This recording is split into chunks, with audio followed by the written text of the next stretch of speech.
नाम है हरिया, मैं काम करता हूँ बहुत बढ़िया, खाता हूँ खाना और रोज गाता हूँ गाना। अरे यार, आज तो बहुत देर हो गई। इस खतरनाक जंगल को देखकर तो मेरे हाथ पैर ठंडे हो गए हैं। अगर मैं वक्त पर गांव नहीं पहुंचा तो मालिक बहुत नाराज हो जाएंगे। तभी हरिया को एक आवाज सुनाई देती है। सुनिए हरि जी। अरे, ये आवाज किसने दी? तभी हरिया को सामने कुछ दूर एक औरत खड़ी दिखाई देती है। अरे भाई, ये औरत अकेली इतनी रात को इस जंगल में क्या कर रही है? चलकर पूछना पड़ेगा। फिर हरिया अपनी बैलगाड़ी उस औरत के सामने लाकर रोक देता है और उससे पूछता है। अरे सुनिए, आप इतनी रात को इस खतरनाक जंगल में अकेली क्या कर रही हैं? तभी वो औरत मीठी आवाज में कहती है। अरे हरु जी, आप आ गए। मैं कब से आपका इंतजार कर रही थी। वैसे तो यहाँ से काफी लोग गुजर चुके हैं, लेकिन मैं खास आपका इंतजार कर रही थी। अच्छा, तुम सच कह रही हो? मुझे तो यकीन नहीं हो रहा है। वो क्या है ना, आज तक किसी ने मुझसे इतने प्यार से बात नहीं की। हाँ हाँ हरु जी, मैं सच कह रही हूँ। अब देर मत करिए और जल्दी से मुझे मेरे घर तक छोड़ दीजिए। हाँ हाँ, कौन सी बड़ी बात है, अभी छोड़ देता हूँ। आप मेरे पीछे बैलगाड़ी में बैठ जाइए और मुझे रास्ता बताते चलिए।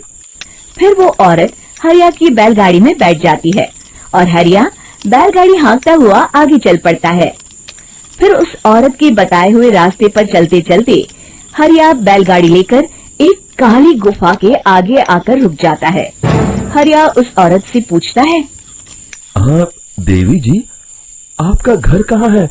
यहाँ तो एक गुफा के अलावा और कुछ नहीं है। तभी अचानक वो औरत हवा में उड़ने लगती है।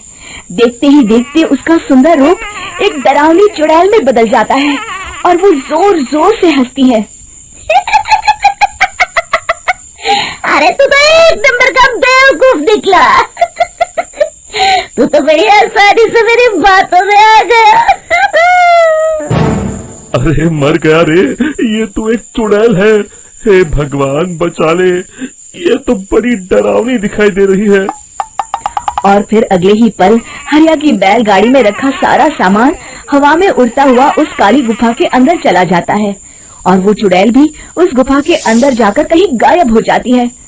हरिया ये नजारा देख बुरी तरह घबरा और परेशान हो जाता है। अरे, ये चुड़ैल तो मेरा सारा सामान लेकर गुफा में गायब हो गई। अब क्या होगा? अगर मैं गांव खाली हाथ गया तो मालिक मेरी अच्छी खबर लेंगे। मेरी इस बात का कोई यकीन भी नहीं करेगा। फिर आखिर वही हुआ। हरिया के मालिक चंपक सेठ को हरिया की किसी भी बात पर रत्ती भर भी यकीन नहीं हुआ। चंपक सेठ को लगा हरिया झूठ बोल रहा है और उसने ही लालच में आकर सारा सामान हड़प कर लिया है। फिर हरिया को बेईमान समझकर चंपक सेठ उसे काम से निकाल देता है। अगले दिन अपनी दुकान में परेशान बैठा चंपक सेठ गुस्से में बड़बड़ाता है। अरे, दुकान में तो सामान बिल्कुल भी नहीं है। अब मुझे ही शहर जाकर सामान लाना होगा। फिर वो अपनी बैलगाड़ी लेकर शहर चला जाता है। शहर से सामान लेकर जब चंपक सेठ वापस गांव लौट रहा होता है, तभी उसे एक आवाज सुनाई देती है। चंपक जी, ओ चंपक जी। अरे, ये तो कोई मेरा नाम लेकर मुझे पुकार रहा है। फिर उस रास्ते में वही औरत खड़ी दिखाई देती है। फिर क्या था, हरिया की तरह चंपक सेठ भी उस औरत के पास अपनी बैलगाड़ी लेकर जाता है और वो भी उसकी चिकनी चुपड़ी बातों के मुंह जाल में फंस जाता है। फिर चुड़ैल उसे भी अपनी गुफा तक ले जाती है और उसका सारा सामान लेकर गुफा में गायब हो जाती है। बेचारा चंपक सेठ लाचार होकर खाली हाथ गांव लौट आता है। फिर ये उस जंगल में रोज की बात हो जाती है। जो कोई भी शहर से कुछ लेकर गांव की तरफ लौटता, वो चुड़ैल उसे बेवकूफ बनाकर उसका सारा सामान लेकर गुफा में गायब हो जाती। एक दिन हरिया एक लकड़हारे को उसी जंगल की तरफ जाते हुए देखता है। फिर हरिया उसे रोकते हुए कहता है। अरे भाई, क्यों अपनी मौत को दावत दे रहे हो? मेरी बात मानो, आगे जंगल में मत जाओ, वहाँ एक बड़ी भयानक चुड़ैल रहती है। लकड़हारा हरिया की बातों को नजरअंदाज करते हुए कहता है, अरे भाई, मुझे पहले ही बहुत देर हो चुकी है, मुझे जाने दो भाई। शाम तक लकड़ियाँ काट कर शहर के बाजार में बेचना है। तुम अपनी ये कहानी किसी फुर्सत में बैठे इंसान को सुनाओ, मैं तो चला। इतना कहकर लकड़हारा वहाँ से आगे जंगल की तरफ चला जाता है। फिर अगले दिन गांव के मुखिया के घर के बाहर बहुत सारे लोग जमा हो जाते हैं। तभी हाथ में कुल्हाड़ी लिए खड़ा लकड़हारा कहता है, अरे मुखिया जी, अब आप ही हमें बचाइए उस जंगल वाली चुड़ैल से। हमारा सारा काम तो शहर से ही होता है।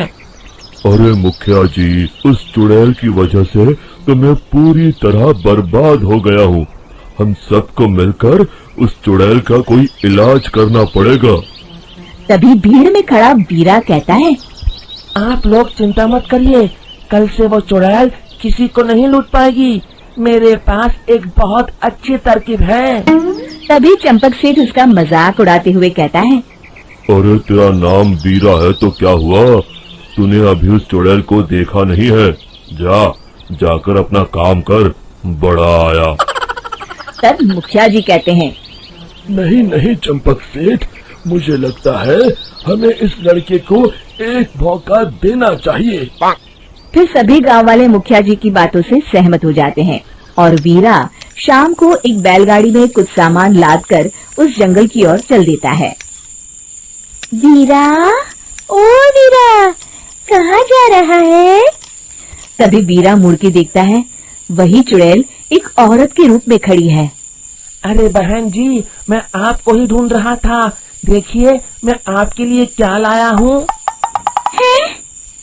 अरे वाह, तो खुद मेरे लिए इतना सामान लाया है। तू ही अकेला गांव में समझदार है। जरा देखो, मैं भी खोल के बड़े भूख लगी है। जैसे ही चुड़ैल उस सामान पर से कपड़ा हटाती है, एक भगवान शिव की तेज रोशनी उसके अंदर मूर्ति से निकलती है और चुड़ैल अपने असली रूप में आकर जलने लगती है।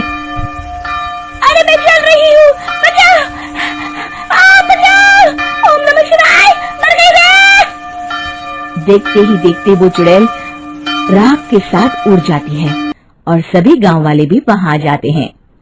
शिक्षा, बुराई पे सदा अच्छाई की ही जीत होती है।